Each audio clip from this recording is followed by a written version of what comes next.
I'm excited about this episode and our guests today, who are very near and dear to my heart and allow me to let my Chicago flag fly. This is Kingdom Conversations with Tahir, the Gospel Engineer. I'm your host, Tahir, the Gospel Engineer. Thank you for watching. Thank you for supporting us. Listen, tell your family, tell your friends, tell your neighbors, tell your coworkers, even tell your enemies. Like, tell everybody. I'm glad to be able to provide this up content, especially considering negativity, turmoil, heart, hatred, and bitterness all around us. So we can be seen on my YouTube page, which if you're watching, that's where you see us now. Just search for Gospel Engineer, and you can see all the other episodes as well as any future episodes. You can also hear us just about anywhere that you listen to podcasts, including Apple Podcasts, Google Podcasts, iHeartRadio, Spotify, Spreaker, and a few other places. So wherever you're watching us or wherever you're listening to us, please remember to subscribe. I want to begin today by talking about my absolute most favorite person in the whole wide world. And you might have thought it was you, but it's my wife, Shimika. Shimika and I met about 27 years ago at Hampton University, you know, the real HU. It's a long time to be together. And we don't have that magical recollection of the exact date and time or place where we met, but just that it was sometime during our freshman year, and likely through some mutual friends, since our friend circles had the tendency to cross over and intersect. So we were always cordial. I admired her quiet confidence and natural beauty. We became good friends about a year later after we began attending the same church, Tabernacle in Newport News. And later, we joined a community choir sponsored by that same church and led by its youth pastor. And the choir was called John Das and the Voices of Heaven. So we ministered and traveled together with the choir and quickly became really close friends and confidants. We would be together so often and so much that everyone just assumed we were already a couple. That was years before we even thought about it. We just didn't see it at the time. I always thought she was attractive, yes, and a good person, but she was the girl that I went to for advice and good, advice and insight information on all the other girls that I would date or talk to in college. And so I just kind of thought we were in the friend zone, way too deep in the friend zone, and our worlds were just completely different, the worlds in which we grew up. So that all changed in the spring of 1996 when I had a vision of us together, ministering and working together. And I believe it was God showing me my future with her. I also began to see her differently and not just as a friend. So I immediately and deliberately did my best to allow her to see me in a better, more suitable light. And about 9 months later, I felt that I had gotten myself together enough to finally let her know just how I really felt about her. So we've been together ever since. And a few months ago, we even celebrated our 20th wedding anniversary. So, okay, that's enough about us for now. What I want to do now is talk about my guest. As I said earlier, my guests today are very near and dear to my heart. They are a force to be reckoned with. And at the same time, they're two of the most generous and loving people I've ever had the pleasure of knowing and working with. Pastah J and I have known each other since we were kids, growing up. We both attended the historic Ebenezer Missionary Baptist Church on Chicago's South Side. I remember him remember him young, like even as young as about 6 years old. I think I was about 9 or 10, and he was always a good kid, very respectful to adults, kind, courteous, athletic, an exceptional student. He's also always been gifted in the arts, vocally, musically, and graphically.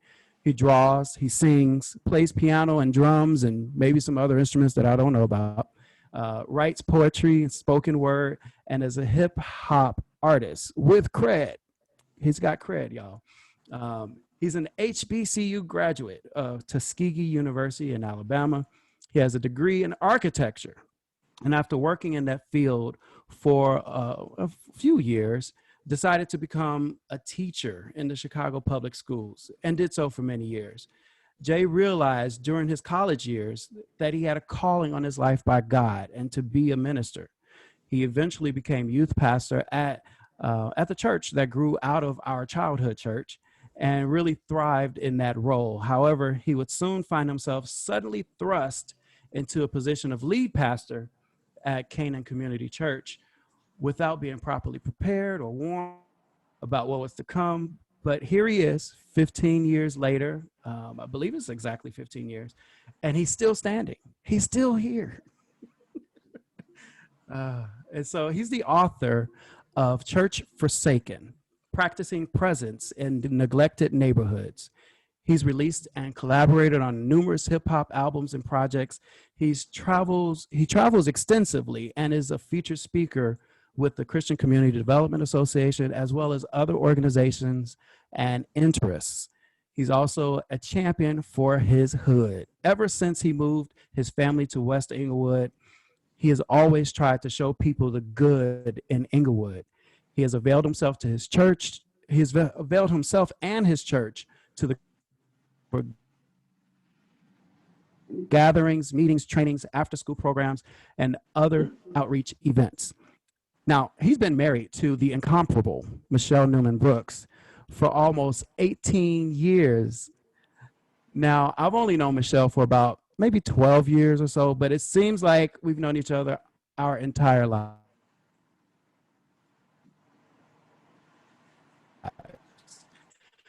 And I can't get rid of her now. Micheal, with frequent visits to Chicago to visit family and friends. She's the only one in this conversation, however, who did not graduate from an HBCU, but we still love her the same. She has a degree in marketing from St. Francis University and worked in accounting and finance for many years before her career took a sharp turn into the agricultural arena. She has thrived in this area and now is on track to build almost a dozen farms in the city of Chicago. How about that? She's also the backbone of the Canaan Community Church. And there are not many things that happen there that don't have her fingerprints on it. She's a fierce supporter of her husband and leads with him in family and in ministry. They are the parents of two beautiful and intelligent daughters who are almost the same ages as my sons. They also help to ensure that Jay's mother, evangelist Betty Brooks, has everything she needs. Now, I recently saw a series of sketches from comedian Dave Chappelle. I'm sure most of you are familiar with him. And they were called What Happens When Keeping It Real Goes Horribly Wrong.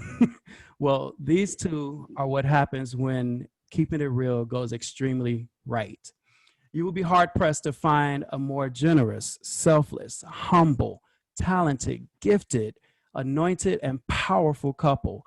They have been there for my family and I through good and bad times, and they have been great friends of ours for many years. I could go on and on and on for hours about them. So let me just present to you right now, Pastor and First Lady Jonathan and Micheal Brooks. Hello, hello, hello. Hello. Hey, Tahir, wow. That was epic and very embarrassing. Embarrassing? Why? It's all, did I lie? No. For the record, I am a faithful previous summer member of the historic Ebenezer Baptist Church. Oh. I want to fly like an eagle and soar through the air. He takes me higher, higher, higher. Yeah. Every VBS, right? Yes. Well, like I said, I'm so glad that you guys are here and that you had the time to do the podcast. We're going to have a good time today, but I do have a special guest, a surprise for everyone. Would you come join me, please?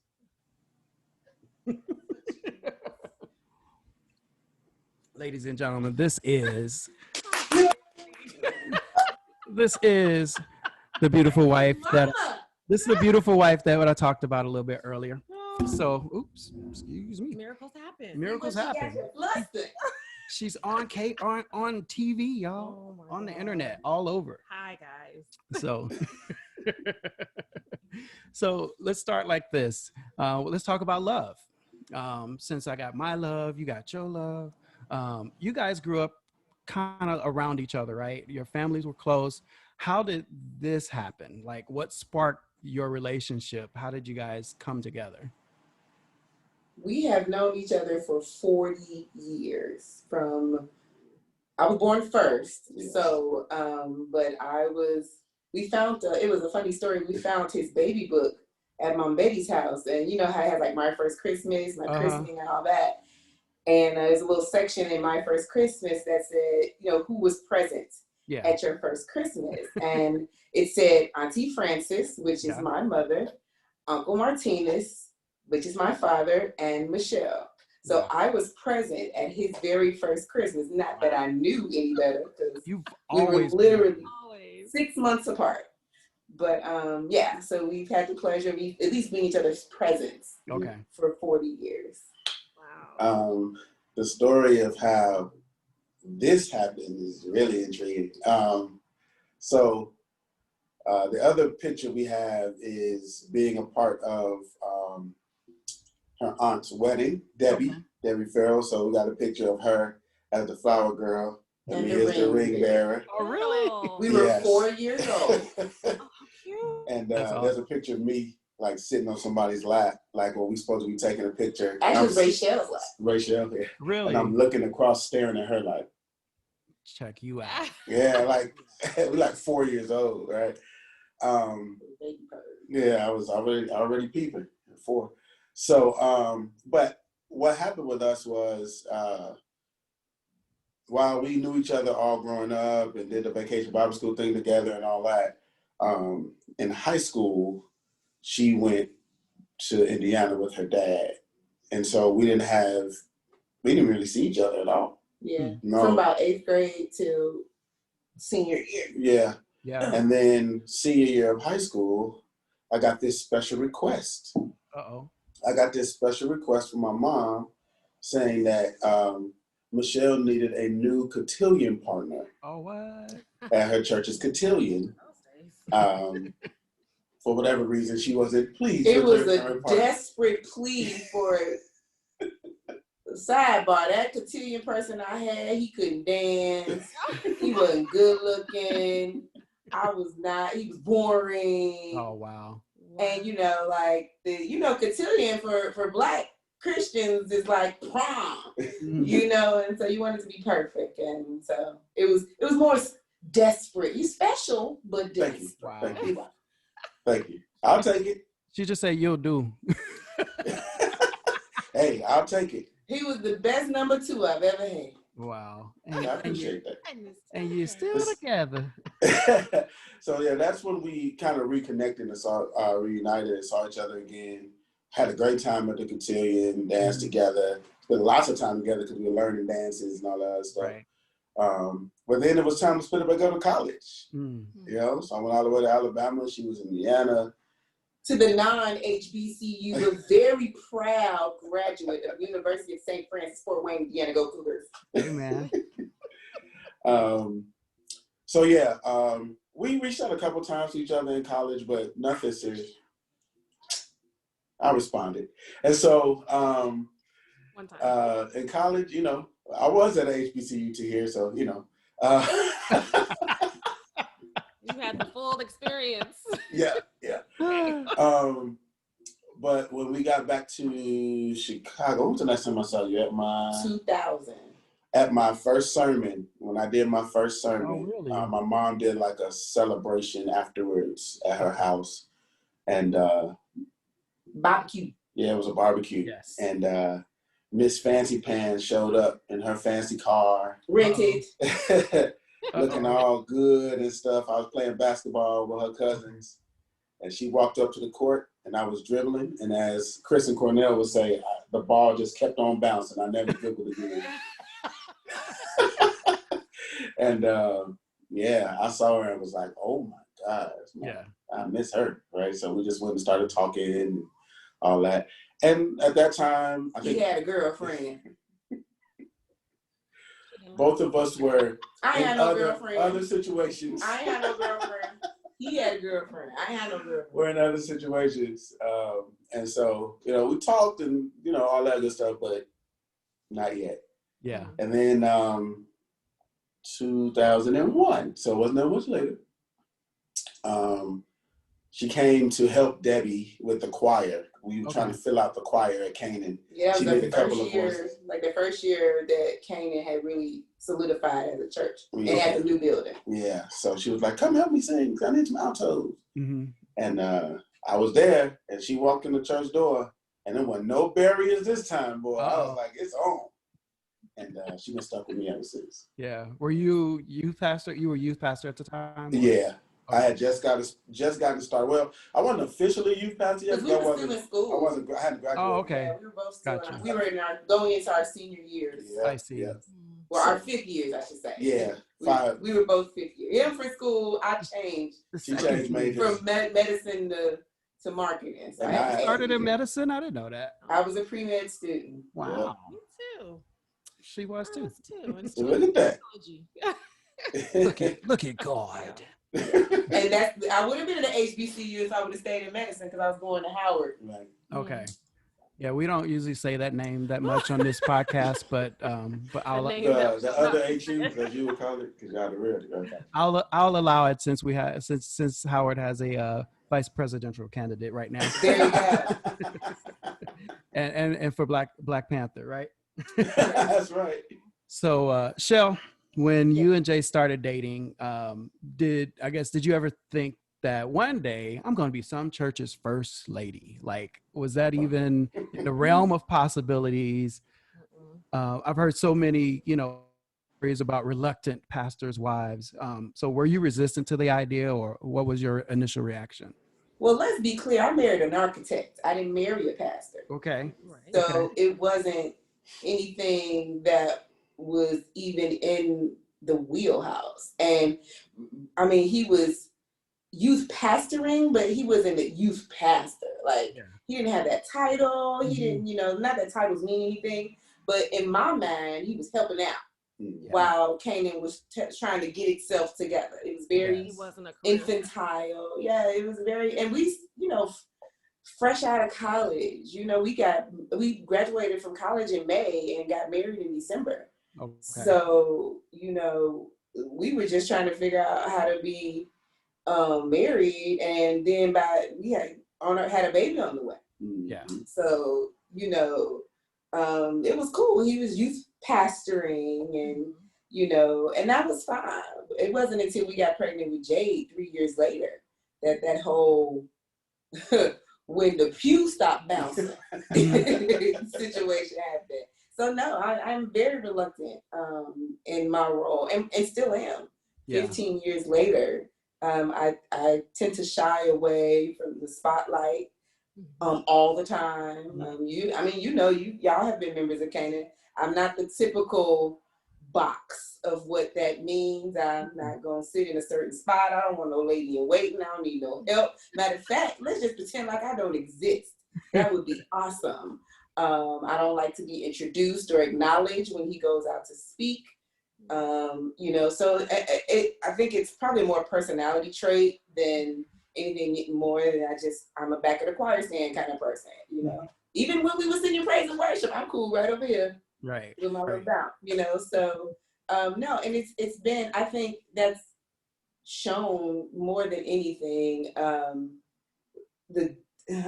can I put it, like the difficulty in being in this role, because of my resistance to it. It probably is easier for people who embrace it. And I'm not saying I don't embrace it. I embrace my role as his companion. Yes. And with everything that comes with, which means ministry, being a role model, being, in the eye. So I've received it reluctantly, but not embraced it. Gotcha. So, yeah.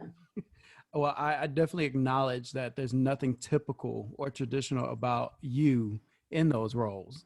And Micheal, we had a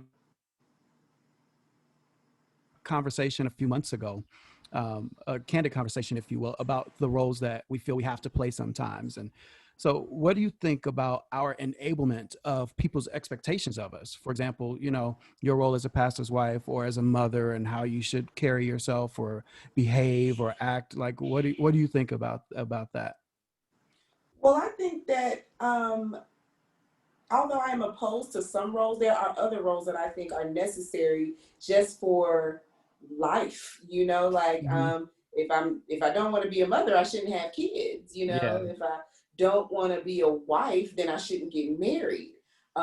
You know, being a lady is very important. How I carry myself Mhm. as a lady. You know, in the traditional, I'm very old fashioned. So in the old fashioned sense, that what a lady should be, you know, Yeah. modest and respectful, and not the negative things that come with being a lady, like Mhm. timid, not in the negative sense, but you know, just having a quiet demeanor, even though I can Yeah. get loud, like don't get Uh-huh. me there.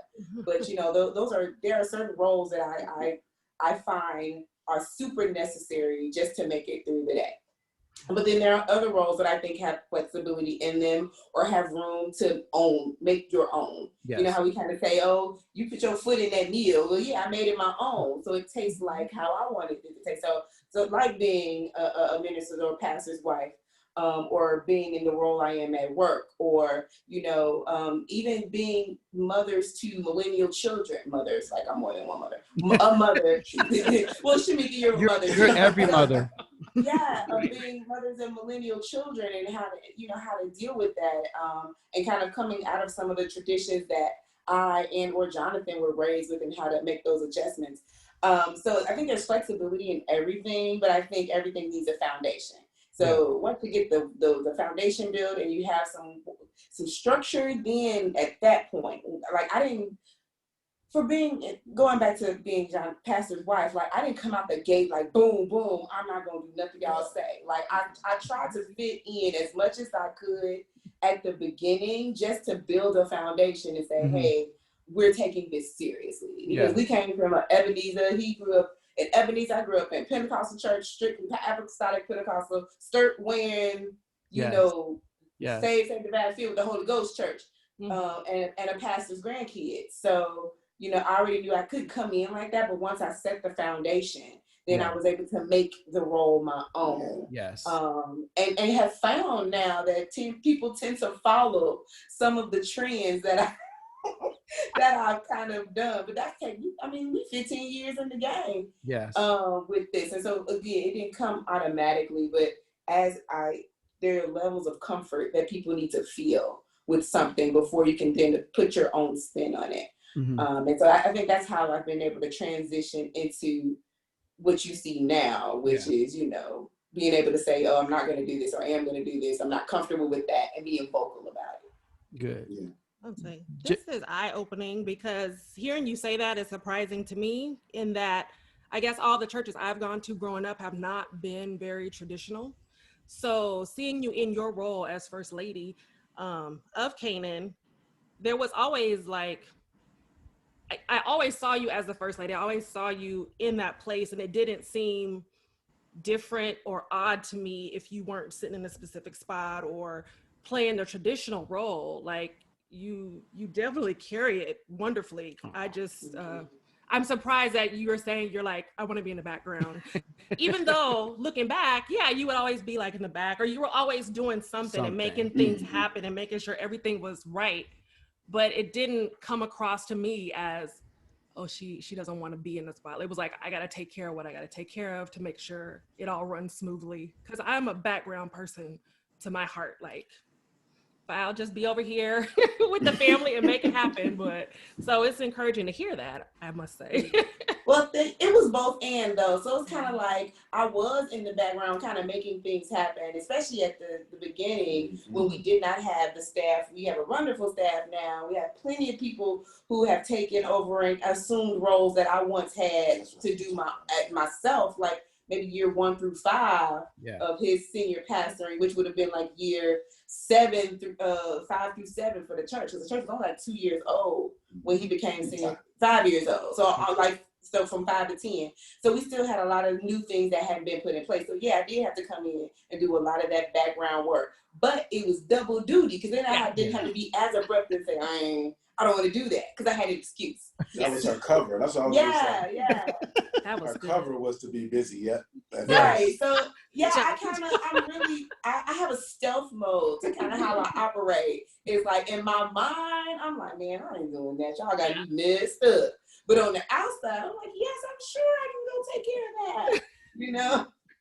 Yeah. No problem. I would say, like, one of the things we talked about as we've reflected on, especially when I was writing my book and I would ask her questions, but I really wanted to portray her honestly. Yes. When I was telling our stories in the book, Mhm. was that, ultimately her mindset was, and she's named it already, was like, I'm here to support you as a minister. Like, I'm here to support you as the pastor of this church. Yes. I'm not a pastor. I ain't a preacher. Like, that's not who I am. Mhm. And so whatever her gifting was, she stepped right in. Like, she Mhm. quit her job when I became pastor of Canaan to basically be the administrator for the church. Right. So those are the type of things that she did. And because she did that, she never really had a traditional role. Wow. Because she couldn't just sit back and hold the babies and all that, whatever they think first lady should do. She had to use her marketing degrees and her business stuff. And she had to make sure that all the systems were running, right, like in the church, and was making really, really important decisions that I just couldn't make because everything was so new. Right? I was handling everything at the beginning. Yeah. And was like, baby, I don't even know how to do that, let alone like administer it. And we were young. We were 26 Yes. when he became senior remember. pastor. So we just trying to learn how to be adults at this point. You know, so anything I can do to keep myself busy. And then just keep everything. My job was to make sure he didn't look stupid. Yeah. Okay. You know, and so anything that needed to happen in the background that made, kind of just like how plays go. Yeah. There's a lot of stuff happening on stage, but it's a whole world backstage that's happening. That was my job, is to make sure that he was on stage, technically doing what and he didn't have to worry about anything else. It's hard enough uplifting people, preaching the gospel, guiding, and I'm not gifted in that. I make a joke that say people go to hell if I was their pastor, because I have not been gifted in that way. For real, I need pastors. So I'm like, well, I'm gonna take what God did give me, which the organization, administration, financial, all that, and I'll handle that. Yes. And let him worry about preaching the good news. Right. That's awesome. Jay, what I guess what I'm interested in finding out from you is, because she's not the one that likes to be introduced or put on the spot. And for you, I can imagine that was like you sitting on your hands, and like not being able to touch, that precious gift that's right there in front of you. What was it like for you? Yeah, we literally just was having this conversation, like early on, and she talked about this being like from a more traditional background, especially like that Pentecostal church. But when I started visiting church with her, I was like, oh, I thought we was traditional. I'm like, okay. Oh yeah. So she would first of all, when I was getting started, if I would preach or something, I would forget. So early on, I might forget to say, oh, my beautiful wife, she'll come to me and be like, you forgot to announce me or whatever. And so I started getting in my head like, oh man, I got to make sure I do that. But she was just explaining to me, and this is something epiphany for me now, 15 years in. She was like, I didn't want you to tell people who I was. I just didn't want you to get in trouble for not doing it. Yeah. Well, in certain places, Yeah, right. Like that's what you're supposed to do. And then I started getting in my head like, I got to make sure I introduce my wife because I don't want her to be mad. And it was the exact opposite. So eventually I didn't do it, and she didn't say anything, so I just stopped doing it. But I think now the way our work intersects, and we'll talk about that probably more as the podcast goes on, as our work intersects in community and all that stuff, it's really hard for me not to talk about her. Wow. It's really difficult for me not even just like, this is my beautiful wife, but just in the amazing work that she does every day, it's hard for me not to talk about it. And she's like, what did you say now? Right? Like somebody just tried to friend me on Facebook. Like 15 new friend requests on Facebook. Every time you say something about me, I'm like, I don't want to have coffee with random people because my husband mentioned me in some speaking engagement. So yeah, it is now, especially. It's like sitting on my hands. Like I try to be very careful about a lot of times I just say my wife, so that people, they have to search for her if Right. they want to know who that is. You're married. Yeah. Yeah. All I gotta do is look on Facebook and click spouse, and here I go. There you go. So yeah, it is. And to be honest with you, I'm just really, really proud of her. Like I am. I'm really proud of who she is. Apart from me, like there are so many places where I don't come in and she's Pastor J's wife, but you're Michelle's husband. Mm-hmm. Because of the amazing work she does in the city, more people know her for what she's doing. Yes. And I'm her spouse, and I'm fine with that 100%. Mm-hmm. So it's like, when you really are excited about your spouse and all that, it's difficult. And I don't mind being in the spotlight. It's whatever, like that's why I've been thrust. It comes with that's the territory. Yeah, like that's who I am. So a lot of times I have to be really conscious of the fact that, like, okay, be careful what you share, how much you do, because that's just not who she is, Exactly. But it is hard because I love her so much. We're proud of you too, Micheal. Thank you. I said that the other day. I'm just like, if nobody ever knows my name, I'm perfectly happy. And I really mean that. It's not like a front or anything like that. I just want to be able to, for the people that I love and that small inner circle that I have, mm-hmm. to know what I've done and the impact I've made, so that they can share or be a part of that, mm-hmm. and that the work I've done live on long and beyond my time on the earth. That's what I find pleasing. Good. So. Good. Awesome. You guys have been married, you said 18 years. When I think about being married to this lovely woman for over 20 years now, I think about what it took to get here. I think about all the sacrifices, the compromises, the joy, the pain, all the moves, job changes, career changes, but the personal growth as well, the seasons of abundance and favor, and then those periods of lack. And yes, the victories won and the challenges that we've all overcome. What do you believe has sustained you guys through it all? I want to know what his answer is first. I know it's different, so let's see. Go ahead. I'll say first and foremost is faith, right? Like that's gonna be. I mean, I'm a pastor, so I guess that's my pet answer. But I mean that for real. Jesus, right? No. Yeah, I really am. I'm a hopeful person, so even in like darkest times and like the hard times and lack and all that, I'm like, God's gonna sustain us. God's gonna get us back on. We just gotta keep going. Yes. So I really have to have faith, because if I don't, like, I'm not good when I don't think things are gonna get better. I can fall into a really bad space. So faith. And then I'll say another one that's been good has been humor. Oh, you stole it. That is humor. Hey, we will make a joke out of anything. Like, yes, it could be the worst thing in the world. We figure out a way to make it a joke. Like, that's everything is funny. Nothing's off limits here. I swear we'll stay young because we laugh so much. We laugh at everything, and you got to. Sometimes you got to laugh to keep from crying, right? Mm-hmm. But yeah, humor has been huge. She, like, I tell people, she is an undercover comedian. Yeah. Woo, I forgot to include the part about you guys being so funny in your intros, like for real, like laughing so hard that your stomach hurts, your mouth hurts, your face hurts. I'm doing it now. I'm trying not to mess up your podcast. She got tears in her eyes already.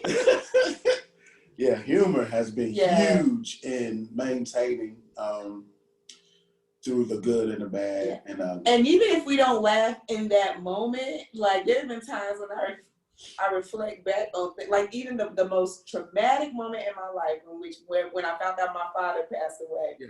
And in the moment it wasn't funny. And it's still not funny that he passed, but when I think about what I was doing the actual response to it, and and what I was doing when I found out, and how I was dressed or lack of dress, and now I look back on it like, your dumb butt was on the floor, screaming at the top of your lungs, get your butt up off that table. Wow. So, and so even still taking some of the most horrific moments and finding a place for humor. I think humor has a place in everything, respectfully. Yeah. Like now we won, so we can laugh Yeah. Right. Now, everybody don't get the pleasure of the inside joke, right? Right. Y'all got True. inside jokes. Well, y'all just be like, Just look at each other, and you know. you got Right. that look like, Or you Looking at can't, the or you side of your can't look face. at them Yeah. because Yeah, you know. because you go. don't bust up now. I'm Don't like, look at me right now. don't look at me right now because I'm trying to hold back Yeah. this laugh in my That's it, shondo. Tahir, that's it.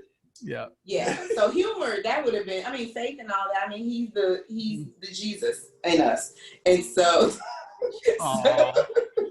You see the horns, don't you? You see the horns, man. hey, we may not be equally yoked, but the scales are balanced. So. Balance. But at the end of the day, it's balance. Right, but I think for me, that is my answer. Is that humor has carried us through. Absolutely. You know, the 18 years of marriage, the 2 years of dating, the relationships and people we've come in contact with. Yeah. Yeah. Yeah. You just laugh. I definitely agree that humor has to be in there. You got to be able to laugh at yourself. You can laugh at situations you find yourself in. But also, I also like to say that, you know, basically in dealing with each other, you have to be able to give your spouse the benefit of the doubt. And in so many areas, because, you know, a lot of relationships will just break up because of how one of them felt about what they think the other person did and not what they actually said or what their intent was, and they, you know, they just run off, you know, on the deep end with, okay, well, this is, you did this and you said this. Like, I didn't say any of that, you know? Right. And even if you did, like, I mean, at some point you just got to be like, you know what? It is what it is. That is my mantra. Like, look, either we're going to be in this thing or we not. Now, we ain't going to harp on what has happened because we cannot move forward if we keep looking back. Correct. Once upon a time, I told him we were just too lazy to like call it quits. We're like, that's too much work. Can I have that, please? I like that. You know, like, you know how they be saying, like, you know how granny too old to change? Yeah. We've been here too long to let this go now. Yeah. Just whatever. Our time to start over. Too much time invested, and it's cheaper to keep her. That's true. It's too expensive to let you go because ain't nobody paying this mortgage by themselves. Yeah. Two incomes is a blessing. Amen. Jay, I want to ask, like, you went to school for architecture. Micheal, you were a business major. So how do you go from those fields to teaching art and then pastoring and then building farms? Like, you know, do you ever feel like God is punking you or something? And, you know, you're just waiting for Ashton Kutcher to come out or pop out of somewhere, you know, like, is this really our life? How do we get here? You know? It is a constant joke for us. It's one of those humor lines for us. Yeah, and it's so funny. Like, what I do love about what I think God has done as far as the progression of our careers is that it's been building. It hasn't been like just us changing lanes. Yes. We've watched how what we did before led to us being able to do what we do now. So my architecture degree, while somebody might say, oh, you're a pastor and you have an architecture degree, when they look at what kind of pastor I am and what my focuses are on community and my theology is about place and natural and built environment and like how God is concerned about, like, the architecture was the foundation of all of that for me. Like I use it all the time. You know, my main connection is with the Christian Community Development Association, right? Yes. So I see how God was orchestrating that thing, and really my time in education actually helped me to see how important community was, because God kept placing me in schools where I was living, right? So it wasn't like I was driving miles to go to some school to teach. I was going to the neighborhood school where I lived at both times, right? And the goal, what it showed me is that to be a good educator was really about being a good neighbor, being somebody who really loved the people that you were teaching.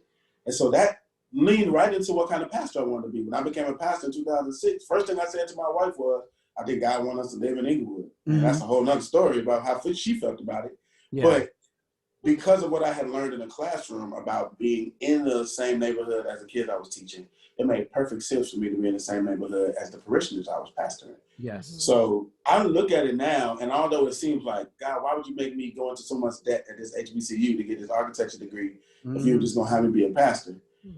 As I look at what God was doing, it made perfect sense for the purpose that I was put here for. So, you know, hindsight is 2020, but I'll tell you, early on, I was mad at God, like, what are you doing? What's happening here?